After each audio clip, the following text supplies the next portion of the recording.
Un encuentro con su palabra, porque secase la hierba, marchitase la flor, mas la palabra de Dios permanece para siempre. Con ustedes, el doctor José Ricardo Arias Quintero.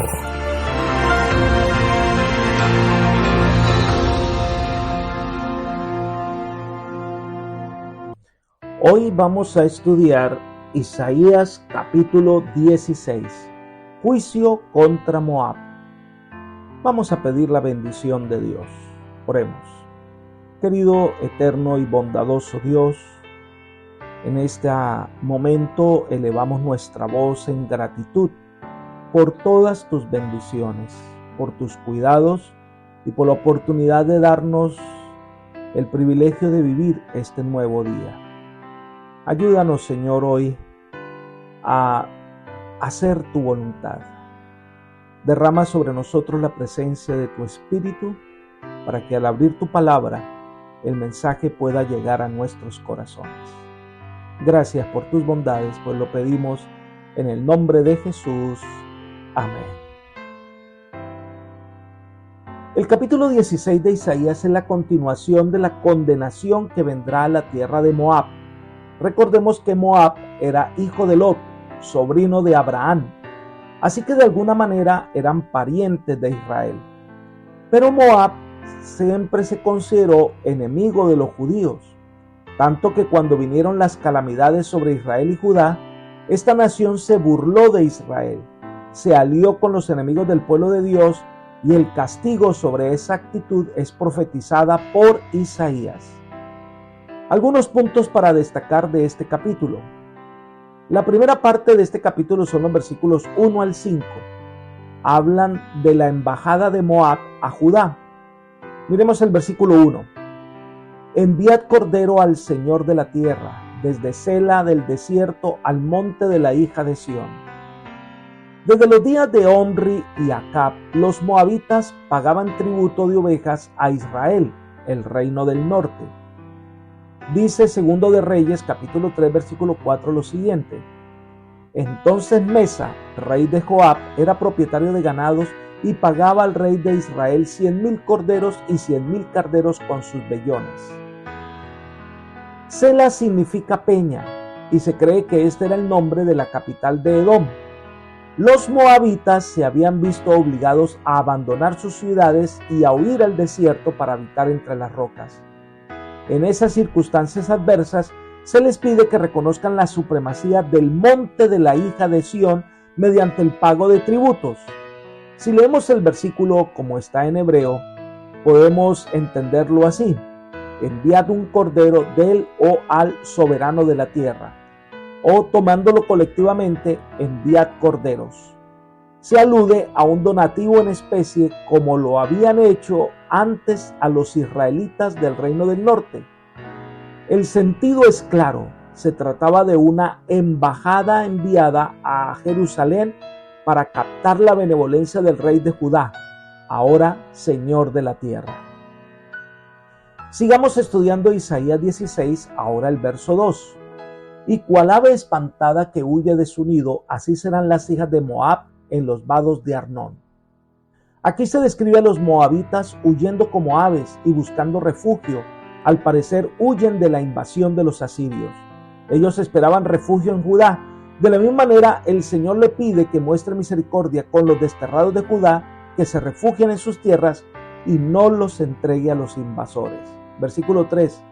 Prepara un plan, toma una decisión, extiende tu sombra como noche en medio del día, esconde a los desterrados, no entregues a los que andan errantes.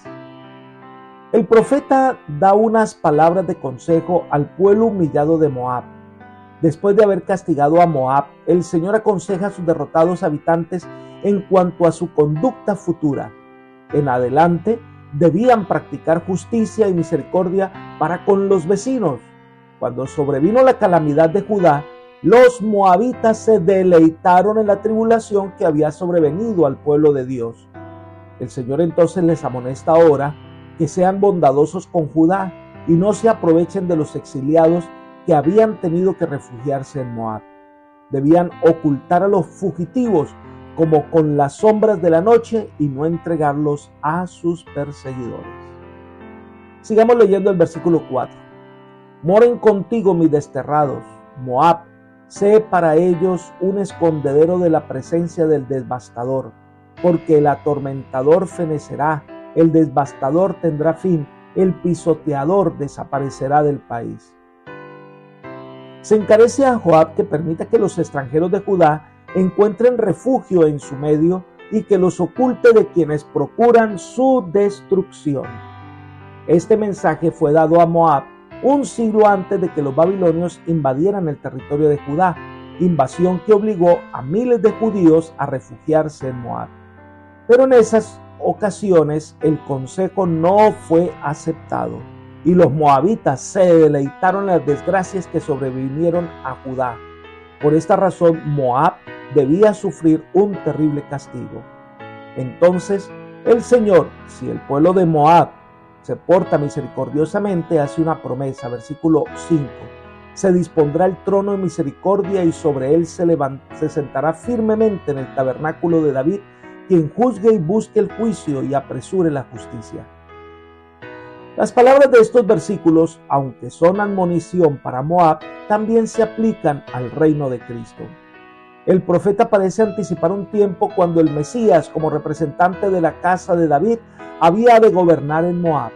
Es la misericordia y no la crueldad lo que trae paz, seguridad y prosperidad a las naciones de la tierra. Si Moab emplea misericordia, su trono será establecido, si no, la nación está condenada. Este, por supuesto, es una profecía mesiánica, donde todas las naciones pueden encontrar justicia y paz. El mejor refugio para un pueblo es el reconocimiento del reino de Dios, es someterse al Rey de Reyes y Señor de Señores. Entonces viene una descripción del castigo que vino a Moab, versículos 6 al 12. Miremos el versículo 6. Hemos oído de la soberbia de Moab, muy grandes son su soberbia, su arrogancia y su altivez, pero sus mentiras no serán firmes. Aunque los moabitas eran una nación pequeña, era conocida por su soberbia y altivez. Esta es la principal razón de su destrucción. Dios les había dado consejos, pero ellos no quisieron oír. Entonces las consecuencias de su decisión es el castigo divino, es la indignación divina contra Moab. Se distingue a Moab por ser un país soberbio y arrogante. Esto fue lo que lo llevó a la destrucción. Si miramos el libro de Sofonías, capítulo 2, el verso 10 dice: esto les vendrá por su soberbia, porque afrentaron y se engrandecieron contra el pueblo de Jehová de los ejércitos. Pero esta soberbia estaba basada en pretensiones falsas que no tenían fundamento. El orgullo de los hombres no tiene fundamento. No hay nada que justifique nuestra soberbia, porque todo lo del hombre es pasajero y no permanece. Sigamos estudiando el capítulo 16, versículo 7 de Isaías. Por tanto, aullará Moab, todo Moab aullará, en gran manera, abatidos gemiréis por las tortas de uvas de Kir Haseret. Si Moab hubiera prestado atención al consejo de Jehová, su trono se habría establecido en justicia y misericordia. Pero como rehusó aceptarlo, sufriría desgracia y destrucción. Toda nación lloraría de angustia cuando llegue a la hora de su castigo. Entonces, una de las cosas que recordarán con angustia, con mucha nostalgia, son las tortas de uvas de Kir Hareset. Era una tierra con muchos cultivos de uva. Esta era su comida especial. Pero algunos ven que se hace referencia a alimentos que se ofrecían a los ídolos.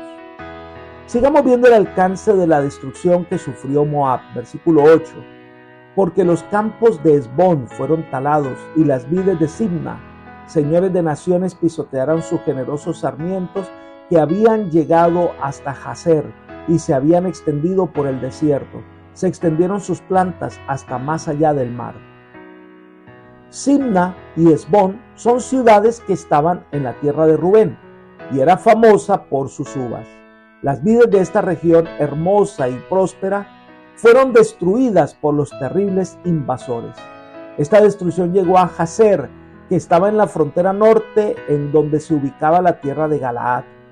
Por su conducta, todas estas viñas prósperas serían destruidas. Toda la nación llorará cuando llegue la hora de su castigo. Su soberbia será abatida. A veces Dios tiene que tomar nuestro orgullo y echarlo al suelo a ver si reaccionamos. Sigamos con el versículo 9. Por lo cual lamentaré con el lloro de Jazer, con la viña de Simna. Te regaré con mis lágrimas, Hesbón y Elaele, porque sobre tus cosechas y sobre tu vendimia caerá el grito de guerra. Cuando era la época de la vendimia o de la cosecha de las vides, había alegría, regocijo entre los cultivadores. Pero ahora esa alegría se tornó en llanto ante la destrucción de Moab. El tono de este capítulo cambia cuando describe lo que hizo Moab, versículos 10 y 11. Quitado es el gozo y la alegría del campo fértil. En las viñas no cantarán ni se regocijarán. No pisará vino en los lagares del pisador. Hecho cesar el grito del lagarero. Por tanto, mis entrañas vibrarán como un arpa por Moab y mi corazón por Kir Hareset. Hay una exclamación de dolor por lo que vendrá a Moab. Isaías llora por lo que va a pasar a Moab y sus entrañas se entremecen. Las entrañas son consideradas el asiento de las emociones. Dios no se deleita en el mal que le viene a los seres humanos por sus pecados. Dios se duele de saber que las cosas pudieron ser distintas, que las cosas hubiesen sido victoria y gozo, pero la soberbia de los hombres es terrible. Nos ennegrece, no nos deja ver con claridad. Debemos tener claro que cada vez que rechazamos las amonestaciones del Señor y nos sobrevienen consecuencias, Dios no se alegra de nuestro mal. Llora y se lamenta porque tomamos el camino equivocado.